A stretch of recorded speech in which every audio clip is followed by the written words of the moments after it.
Hi, I'm Dr. P.K. Talwar, board certified cosmetic surgeon from New Delhi, and I'm practicing cosmetic surgery for more than 30 years now.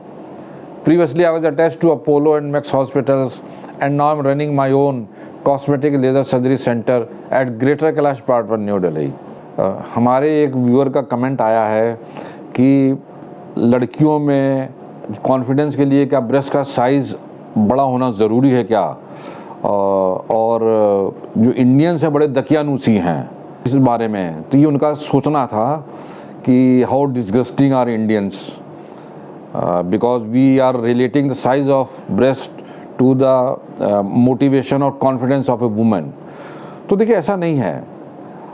ये चीज़ आप किसी लड़की से पूछिए, हमारी हज़ारों की तादाद में महिलाएं हैं जो व्यूअर्स हैं और उनको पता है कि ब्रेस्ट का उनकी पर्सनैलिटी में कितना अच्छा रोल होता है। बल्कि हमारे पास तो बच्चियां आती हैं रोते हुए कि डॉक्टर साहब कुछ कीजिए, हमारी शादी है और मेरा साइज़ ठीक नहीं है। उनके पेरेंट्स आते हैं उनके साथ, वो इतने परेशान होते हैं कि भाई हमारी बच्ची का ब्रेस्ट का साइज़ कम है, उसकी शादी करनी है, कुछ कीजिए। तो और जब हम करते हैं, जब हम उनके ब्रेस्ट का साइज़ बढ़ाते हैं तो उनके जो चेहरे की एक चमक होती है, एक कॉन्फिडेंस होती है, वो एक अलग ही लेवल का होता है। और इसमें मतलब हमने वीडियो भी डाला है, शायद वीडियो टेस्टिमोनियल भी डाला है कि डॉक्टर लड़की भी थी, एम्स की थी, जो हमारे पास आई, करा के गई और शी वॉज सो हैप्पी, जिसने अपने शेयर किया आपके साथ अपना एक्सपीरियंस। दूसरा जो ये आपके OTT पे फिल्म एक्ट्रेसेस आती हैं, उसका मैंने किया था, उन्होंने भी अपना हमको बहुत अच्छा वो दिया था, कमेंट दिया था कि शी इज़ वेरी हैप्पी। उनकी पर्सनैलिटी बदल गई क्योंकि उनको लग रहा था कि उनको काम मिलना शायद कम ना हो जाए, क्योंकि उनको जो चीज़ चाहिए थी, जो साइज़ चाहिए था वो नहीं था, और जब हमने दिया तो शी वॉज वेरी हैप्पी। अब जो प्रश्न है कि इंडियंस दकियानूसी हैं, तो मैं इस बारे में आपसे कहना चाहूँगा कि सबसे ज़्यादा ब्रेस्ट ऑगमेंटेशन केस तो अमेरिका में होते हैं। तो क्या आप ये कहना चाहेंगे कि अमेरिकन इतने दकियानूसी हैं?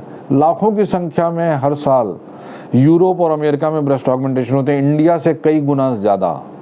तो आप ये नहीं कह सकते कि वो सब दकियानूसी हैं। मतलब मैं ये कहूँगा कि लाखों की संख्या में जो लोग हैं वो सारे दकियानूसी नहीं हैं। सब अपनी पर्सनैलिटी को ज़्यादा सुंदर बनाने के लिए आते हैं, ब्रेस्ट ऑगमेंटेशन कराते हैं, और एक लड़की का कॉन्फिडेंस जो बहुत बढ़ जाता है। आपका जो नज़रिया है वो अलग हो सकता है, आपको शायद ये चीज़ ठीक न लगे, लेकिन लाखों लोग गलत नहीं हो सकते।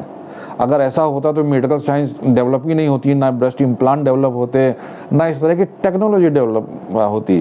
तो देखिए देयर इज़ अ डिमांड है, इसीलिए सप्लाई भी शुरू होती है। अब देखिए जैसा मैंने आपसे बताया कि हमारे पास एक्ट्रेसेस, TV एक्ट्रेसेस आती हैं, डॉक्टर्स आती हैं, गवर्नमेंट ऑफिशियल्स आती हैं, जो कि अपने आप में एक सक्सेस स्टोरी हैं, वो अपनी सफलता की सीढ़ियाँ चढ़ चुके हैं, लेकिन फिर भी उनको लगता है कि उनके जो पर्सनैलिटी में कहीं ना कहीं कोई ना कोई कमी है, या उनके जीवन में कहीं ना कहीं कोई ना कोई कमी है, और उसको दूर करने के लिए हमारे पास आती हैं।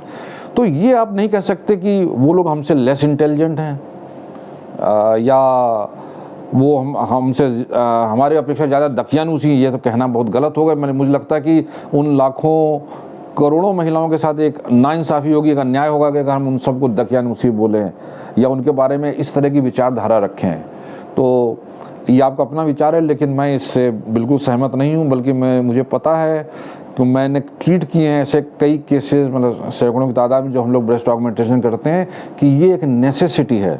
और अगर ये चीज़ ना होती, अगर ये चीज़ जो कॉन्फिडेंस में कमी ना होती, तो ये लड़कियां आती नहीं हमारे पास सर्जरी कराने।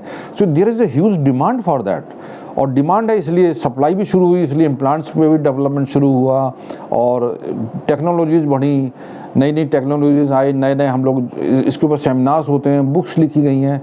तो ये सब किसी दकियानूसी के कारण नहीं है। तो with due regards to you, I think कि आपको भी अब थोड़ा अपना पर्सपेक्टिव मॉडर्न करना चाहिए, और जो भी लोग हैं जिनको लगता है कि उनकी पर्सनैलिटी में कोई कमी है, तो उनके प्रति आपको भी थोड़ा ज़्यादा संवेदनशील होना चाहिए, उनके प्रति थोड़ा सिंपैथी रखनी चाहिए। क्योंकि मैं जानता हूँ, वो जानती हैं कि ये उनके पर्सनैलिटी में कितना अच्छा निखार ला सकती है, उनका कॉन्फिडेंस कितना बूस्ट कर सकती हैं। और हमारा तो चूँकि हमने ऐसे कई केस देखे हैं, इसलिए मैं भी कह सकता हूँ, I can vouch for it, कि breast augmentation it's a life changing procedure. Life changing operation है, किसी भी लड़की की लाइफ को एक नया आयाम दे सकती है, उसको एक नया कॉन्फिडेंस दे सकती है। तो with due regards to you मैं यही कहूँगा कि आपके विचारों से मैं असहमत हूँ, और मुझे लगता है कि शायद हमारे हज़ारों जो महिला दर्शकगण भी शायद आपसे सहमत ना हो, लेकिन ठीक है, मतभेद होते हैं, अपनी अपनी विचारधारा है, हमें एक दूसरे के विचारों का सम्मान करना चाहिए। लेकिन मुझे लगता है हमें उन महिलाओं का भी सम्मान करना चाहिए जो कि इस तरह की सर्जरी कराने आते हैं। तो इसके साथ ही मैं ये वीडियो कंक्लूड करना चाहूँगा। मुझे लगता है कि मैं आपके प्रश्न का अपने हिसाब से, अपने पर्सपेक्टिव से उत्तर दे सका हूँ। इसके अलावा अगर आप इस बारे में हमें कुछ जानकारी देना चाहें, कुछ कहना चाहें, तो आपका स्वागत है। हमेशा की तरह we will get back to you आपके किसी प्रश्न का उत्तर देने में। और अगर आपको वीडियो पसंद आया तो कृपया से लाइक और सब्सक्राइब करना ना भूलें। Thank you very much.